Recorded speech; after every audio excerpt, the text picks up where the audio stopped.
What's up, everybody? I'm Phil Perry. Welcome in to the Next Pats podcast. It's a Thanksgiving week edition of the Next Pats podcast. Did not want to let this holiday week go by without delivering to your inboxes a fresh, hot podcast. We thank you so much for listening, for watching on YouTube, for leaving us all the comments that you do, for contributing to our mailbags. You, my friends, are what keep this thing going, and we are so incredibly appreciative for that. What we want to do on the podcast here today, give you something to chew on, so to speak, when it comes to what Patriots followers should be thankful for in the here and now. Might not be a very long list. As you're sitting there in your car, driving to your family's feast. Maybe you're driving home.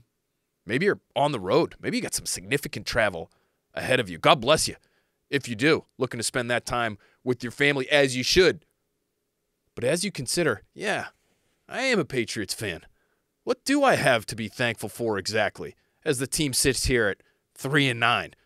And they seem to be getting worse by the week when it comes to their pre-snap penalties and the ability to avoid them, when it comes to their communication in the secondary, when it comes to the coaching staff's ability to put together an effective game plan, or their ability to react in real time and adjust whatever game plan they came into a given week with and change it to take advantage of whatever they're seeing in the first and second quarters.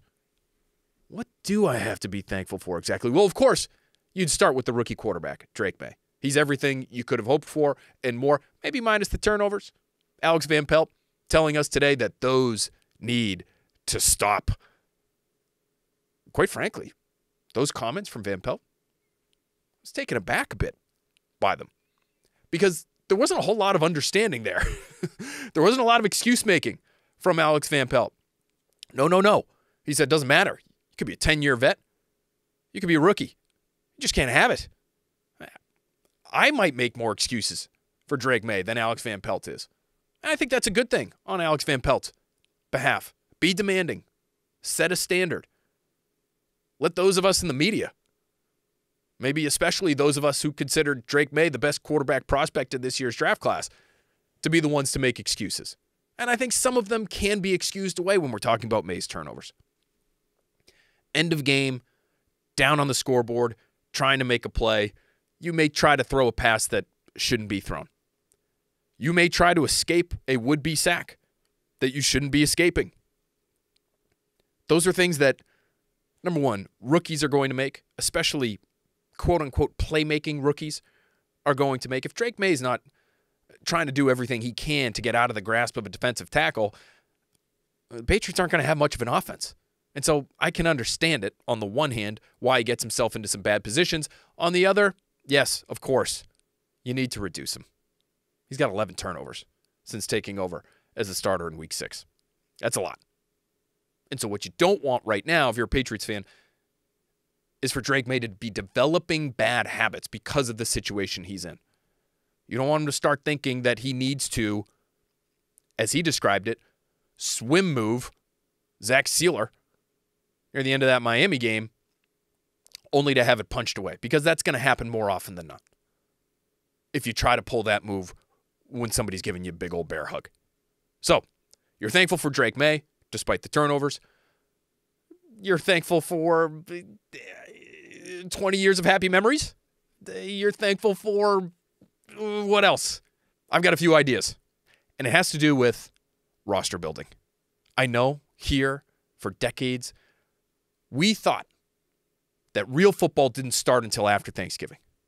Well, now the post-Thanksgiving portion of the regular season calendar is but a preamble to what really matters for Patriots fans right now, which is how the hell are you going to fix this roster? And how are you going to make everyone's Sundays in the fall of 2025 a little more bearable? Those are the important questions right now. It's not necessarily about can you beat the Colts and the Cardinals and the Bills twice and the Chargers. No. Of course, you want to see a more competent product. You want to see this team clean up its act when it comes to the penalties. You'd like to see the coaching staff make some leaps and bounds in terms of their during the week and in-game decision-making processes. But really, you're in some ways on to 2025. You could admit it. I can admit it. The team will never admit it. But there are people within the organization whose jobs it is to make sure that they are well set up to take full advantage of this offseason in 2025. So, here's what you have to be thankful for, Patriots fans. You have to be thankful for number one odds at the number one pick in the 2025 NFL Draft. That's according to Aaron Schatz, formerly of Football Outsiders, currently of FTN Football, FTN Fantasy. He has the Patriots as having the best odds at the number one pick in the spring. You have to be thankful for $118 million in effective cap space to be used this coming offseason. If you believe in cap space, you believe that's important. More importantly, they've got real dough at their disposal to spend, and spend it they should. You should be thankful. How about this for Spin Zone? You should be thankful for a front office that is feeling the pressure to maximize what is obviously a good young quarterback on a rookie contract on your roster. There's no sitting back and saying, we'll have this thing figured out in 2 or 3 years. You have to show real urgency. You have to be truly aggressive in your pursuit of improving this roster because your quarterback is ready to compete right now. He just needs some help, and he needs lots of it. And so there should be no waiting. And you, as a Patriots fan, should in some ways be thankful for that. So, in this here podcast, as we remember those things that you should be thankful for as a Patriots fan, we're going to build a 5-point plan to rebuild this Patriots offense because that's really where it should start. And when you talk to people around the league and you talk to them specifically about Drake Maye, his development still remains, even into year 2 of that rookie contract. Arguably the most important thing you can do as an organization is ensure that he is on the proper track. And so how do you do that? You have to give him real talent. And so let's talk specifically about the offense here. Yes, of course, there are needs at corner, in my opinion. There are definite needs up front on the edge in terms of creating a more consistent pass rush without having to sacrifice numbers by blitzing. They need help. They need help across the board. But let's start with the offense because now's the time to build around that guy. Drake Maye is cheap. He won't be cheap for much longer. And so you have to maximize your opportunities right now to build the offensive huddle around him. And so here is our 5-point plan to build around Drake Maye, to build up that Patriots offense, to make your lives better in 2025. Step number 1, sign T. Higgins. I know. You might be worried that guy's not a number 1. You might be concerned about giving a massive, possibly even close to record-setting kind of contract to a receiver who has been playing second fiddle to Jamar Chase in Cincinnati for the last few years. But the Patriots need to continue to go big game hunting at this position. They obviously know that's what they have to do. They haven't been able to execute that plan. They weren't able to land Calvin Ridley. They weren't able to land Brandon Ayuk. All T. Higgins is going to cost is money because it looks like the Bengals aren't going to pay to keep him and Jamar Chase around to play with Joe Burrow. Should they? I think they should. And maybe there's a small percentage chance that they do figure out a way to do that. That's just not the Bengals' MO. So if T. Higgins makes it to free agency, the Patriots need to do everything within their power to make sure he lands in New England because you can't wait around anymore. You can't hope you can trade for a guy who's going into the final year of his contract in 2026, whether it's DK Metcalf or Chris Olave or Garrett Wilson or Drake London. You can't give away real assets, in my opinion, for Deebo Samuel, who's also part of that 2026 draft class, or not draft class, but free agent class. And probably isn't long for San Francisco with Brandon Ayuk making big money there, and the Niners need to figure out what they're going to do financially, make sure they can keep Brock Purdy and keep that thing humming. T. Higgins is the best option. Still in his prime, 6'4". Even if you don't think he's a true number 1, he is a legit outside the numbers receiving threat, which the Patriots haven't had in years. And boy, do they need one. I talked to one AFC defensive assistant recently who was talking about Drake Maye. He said he's got a live arm, man. He really can make every throw. That was something we kept telling our guys. This coach coached against Drake Maye a little bit earlier this year. They, meaning the Patriots, they don't have that guy on the outside who scares you, But Maye is willing to give those guys a shot. Now imagine if you give him T. Higgins. That's somebody who can make something of those shots down the field. Drake Maye, one of his greatest strengths is his ability to throw the ball down the field. And they don't have anyone that he can do that with. T. Higgins is obviously that kind of guy. And just for those who, again, might be worried that he's not a true number one, he's played in 5 games without Jamar Chase since 2022. In those 5 games, 31 catches, 511 yards, and 3 touchdowns. That's 6 catches and 100-plus yards per game without Jamar Chase. That sounds like a number one to me. He would undoubtedly be the number one here in New England. And it's such a glaring need. And all it costs is money. You don't have to give up an opportunity to draft a young player at that position. You don't have to give up a first or second round pick to bring that guy in. The way you were thinking about doing to acquire somebody like Brandon Ayuk. Go do it. Is it going to be an overpay? Yes. Will it help your offense? Will it help develop your young quarterback? Yes and yes. Step number 2. We're sticking with free agency here. Sign tackle Garett Bolles. This one's even a little bit more risky, in my opinion. But you are where you are, especially at these 2 great positions in need. These are premium spots. These are positions where, especially tackle, where really good ones that you know are still really good don't often become available. And so the reason Garett Bolles is maybe a tad risky is, well, if the Broncos are willing to let him get to free agency, is there something that they know about Bolles that you don't that might end up hurting you in the long run? Is his personality just a little too different for Denver? And does that mean it should be a little too different for you? I think there's a legitimate question there. There's a reason why Garett Bolles was rumored to be traded basically as soon as Sean Payton took over in Denver. And so if you go back and you look at the trade rumors right around the time of the trade deadline in 2023, Garett Bolles was prominently featured. And now he's 32 years old. And from the evaluators that I've spoken to, he's closer to the end than the beginning. There's no question. Should you still be willing to give that guy a big money contract to come and solidify your left tackle spot? In my opinion, you should. He's been excellent this year.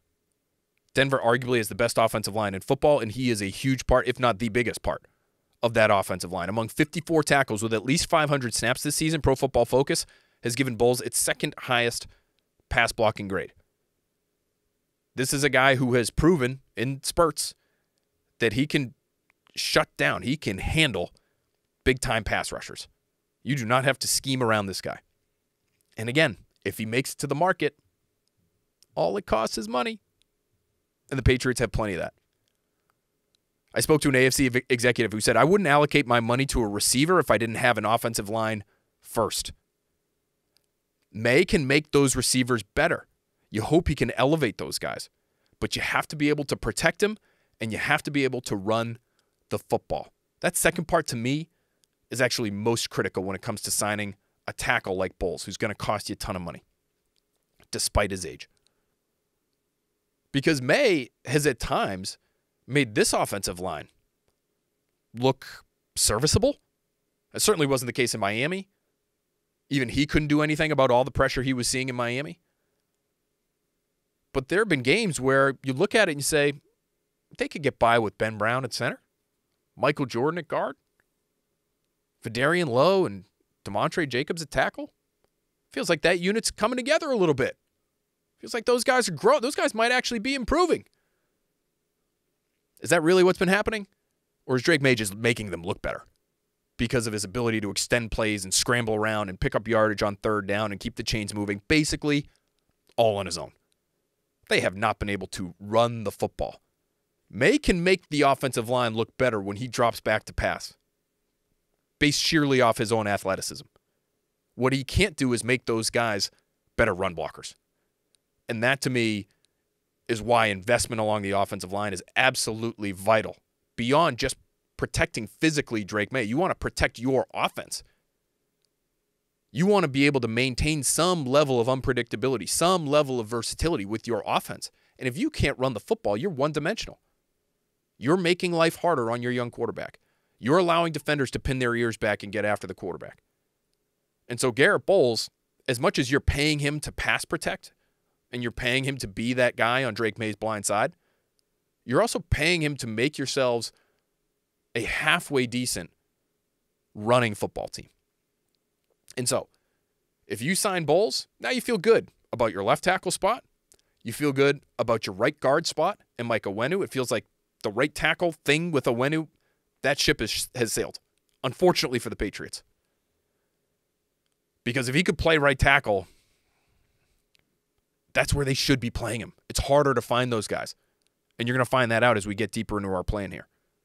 But step number 3 of the 5-step plan, you might argue that this is a step at all. And I might agree with you. But I think it's so important that it deserves its own subhead here. So this is step 3 of our 5-step plan to reshape the Patriots offense. It's not a signing. It's not a draft pick. You need to simply ensure that 3 players already on your roster can handle 2 spots. It's left guard and center.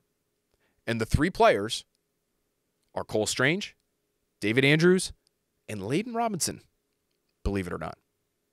This week we've seen Layden Robinson practice some at left guard. He has had some time to take a breath on the sideline for the Patriots. This guy who was starting earlier in the year. Remember, we did a podcast focused on Layden Robinson early this season. I believe it was back in the summer. And this guy looked like a dog. He's out there flattening people. You got Brian Baldinger, who's just getting all sorts of lathered up, talking about Layden Robinson on X and the power he's showing, the toughness he's showing, the ability to finish. They want to make sure this guy can play. And he played his entire collegiate career at right guard. The problem here in New England now is their best offensive lineman also happens to play right guard. And so he's been blocked out. Can they make him a left guard? Hugely important question. As niche a question as that may sound to be. It's hugely important because if he can, well, now you're talking about 2 players for 1 spot next year in Cole Strange and David Andrews playing center. Can Andrews come back from the shoulder surgery, the shoulder injury that he had that ended his season, and play as a healthy center next year? He wants to. Can he do it? We'll find out. Can Cole Strange play center? Really didn't do it in college. Did it at the Senior Bowl. And there were teams, my understanding is about half the teams that were interested in Cole Strange saw him as a center. The other half saw him as a guard. Obviously, the Patriots saw him as a guard. Maybe they eventually saw him as a center, eventually taking over for David Andrews. But that's where he's been working lately. Scott Peters, Patriots offensive line coach, told us that's where his focus has been at center, not at guard.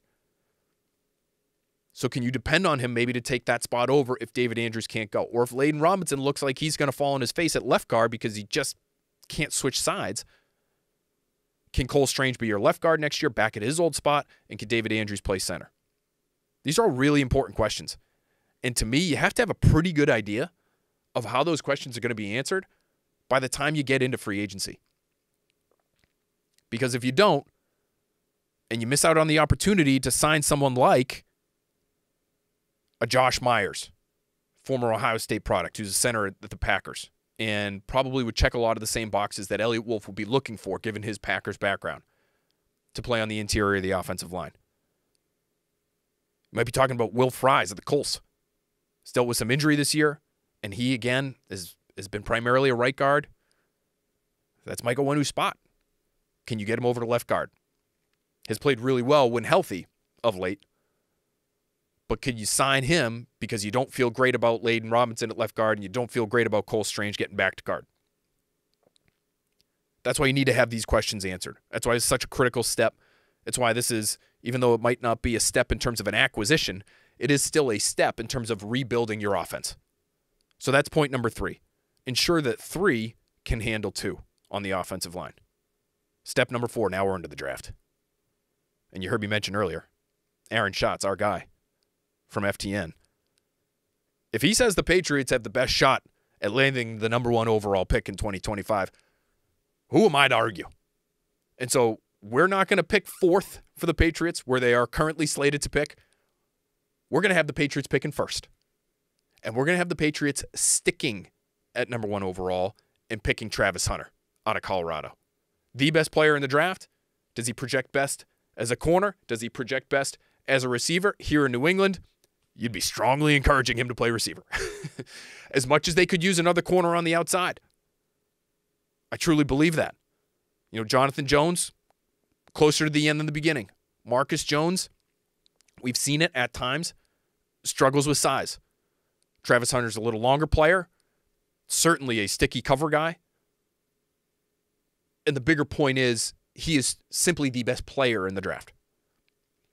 So whether it's corner or receiver, you take him and you figure it out. Again, if you're the Patriots, you're pushing him to play receiver. Because imagine that combination. T. Higgins, Travis Hunter, Drake Maye. You've got your boundary guy. You've got your explosive play maven in Travis Hunter, which is what he looks like he would be at the next level. Consider this.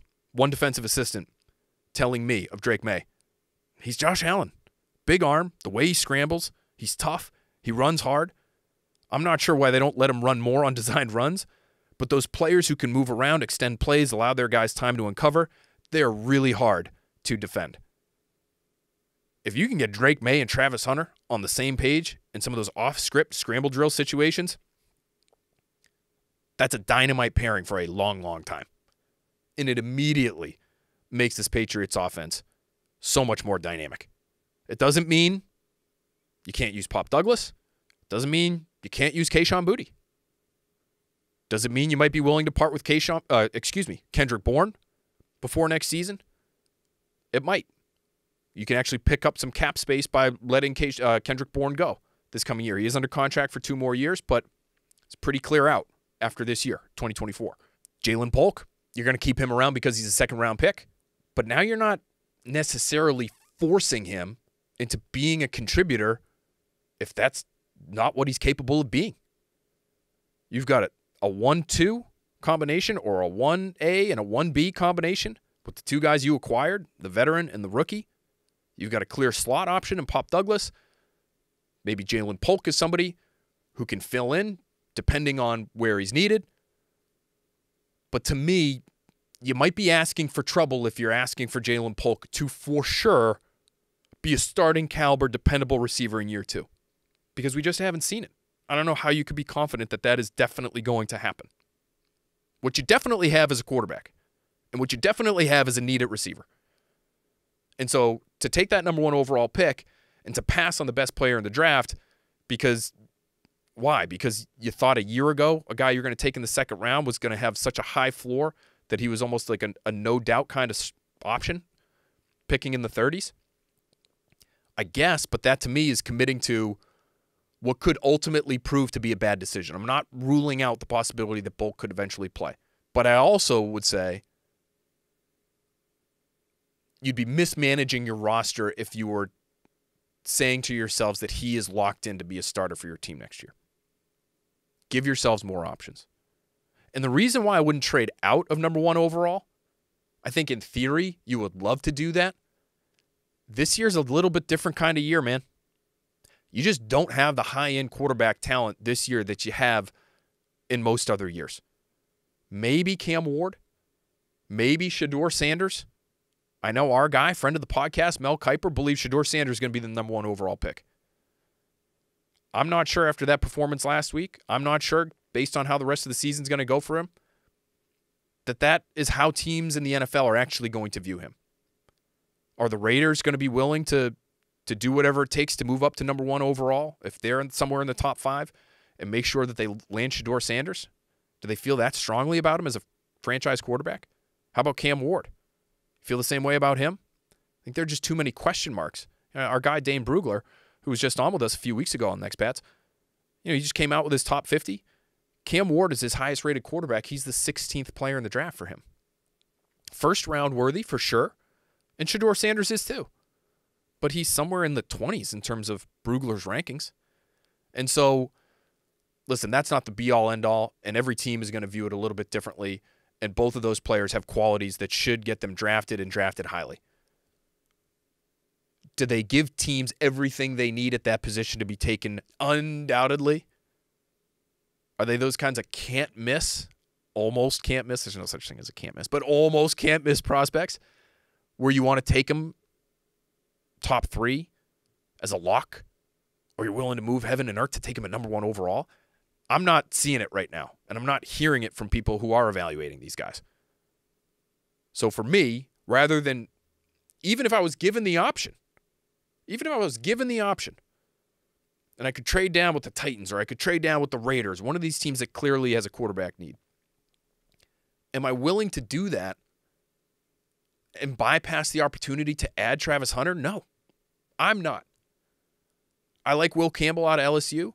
To me, there are real questions, it sounds like, coming from NFL evaluators when it comes to his length and his ability to truly be a cornerstone franchise left tackle.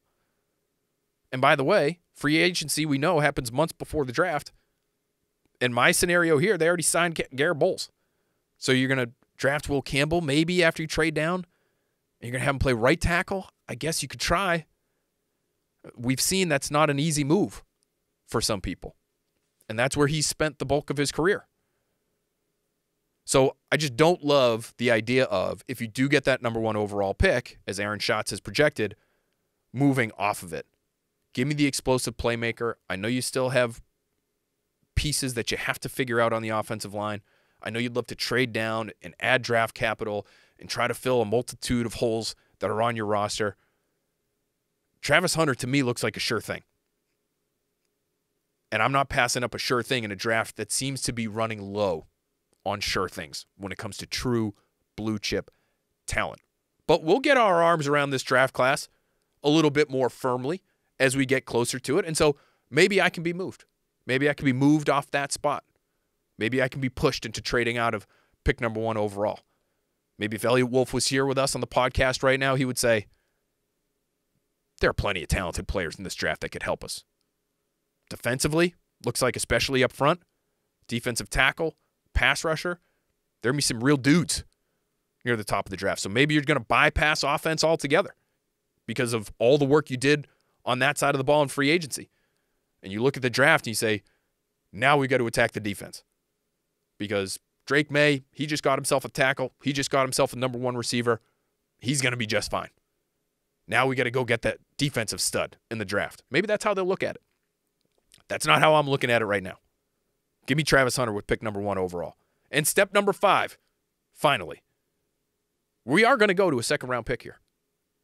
And this might be a second-round pick that has to be traded up into the back end of the first round, depending on how the picks fall. And the Patriots may have to get more aggressive than they were last year. We know they wanted Keon Coleman, reportedly. I believe they liked Xavier Legette out of South Carolina. I personally love Xavier Legette. Imagine the audio. Oh, imagine the audio we would have had this season. Just a tremendous voice, a tremendous personality. He looks like he could be a tremendous player based on the physical gifts that he possesses. But they weren't able to make that move up. And so they ultimately actually moved down. And they bypassed the opportunity to draft Ladd McConkey, and they end up taking Jalen Polk. Well, this year, if you have that first pick in the second round, that's a pretty attractive pick. And if you're talking about trading with a team that's already a contender, it's just looking to sprinkle some talent around the edges of its roster as it pursues a championship in 2025, you might find a taker that's willing to move down to your spot at the top of the second round while you move up and you take tackle Cameron Williams out of Texas. Now, he's their right tackle. And according to Dane Brugler, there's a little Amarius Mims in Cameron Williams' profile because he hasn't played all that much. He had 1 start before coming into the season. But he is a physical freak. 6'5", 335 pounds, and can move. And so is he raw? Yes, he hasn't played all that much. But does he have the talent that if you feel like you have the proper coaching, and they have a coach in Scott Peters who is widely viewed as very technically savvy, and he hasn't had much talent to work with here in New England. But if you can give him a ball of clay like Cameron Williams, can he turn him into something? Can he turn him even into an immediate contributor? That to me would be fascinating. But maybe at the right tackle spot, you're comfortable starting with Garett Bolles at right tackle. That's where he played his college ball at Penn State, was right tackle. So now you're not playing him out of position on the left side because it didn't look good when he was there this summer. But now you're trying him on the right side, and you're giving him time to develop, coming off an injury that has sapped most of this season. We'll see if he's able to come back here in 2024. But now you're adding another high-end piece. And now you're giving yourself some real depth at a critical position where we know guys get hurt and guys are going to miss time, and you're going to still need to have it manned appropriately. So Garett Bolles on the left, some combination of Garett Bolles and Cameron Williams on the right. Maybe Vidarian Lowe ends up being your swing tackle, because I think that's a role that could suit him a little bit better here in New England. And now you have 4 players that you feel okay about. You certainly feel better about the top-end guy because you gave him all that dough and because he's had such a great year in 2024 here. But you've shored up that position. You have your right guard settled. Hopefully you have 3 players for 2 on the interior at left guard and center. You've added 2 receivers that are going to make this offense much more explosive with a quarterback who's looking to be explosive. That's an entirely different offense. That is an entirely different offense. That's the kind of offense that is going to make your falls in 2025 and beyond much easier, much more enjoyable, much more exciting. That's going to be the kind of offense, my dear friends, that I might say you might even be thankful for. Imagine that. All right, that's going to do it for this edition of the Next Pats podcast. Thanks so much to you all for listening. Thanks for watching. If you're with us on YouTube, please, please, please rate, comment, subscribe on Apple Podcasts. If you are watching on YouTube, hit that subscribe button. Hit that thumbs up button. Leave us a comment. I love going back and forth with everybody in the comments there every single week. We appreciate you more than you could ever know. Have a fantastic rest of your Thanksgiving week. Enjoy the time with your family. Take a load off, stuff your face, and recover in time for you to be able to consume next week's Next Pats. We'll talk to you then.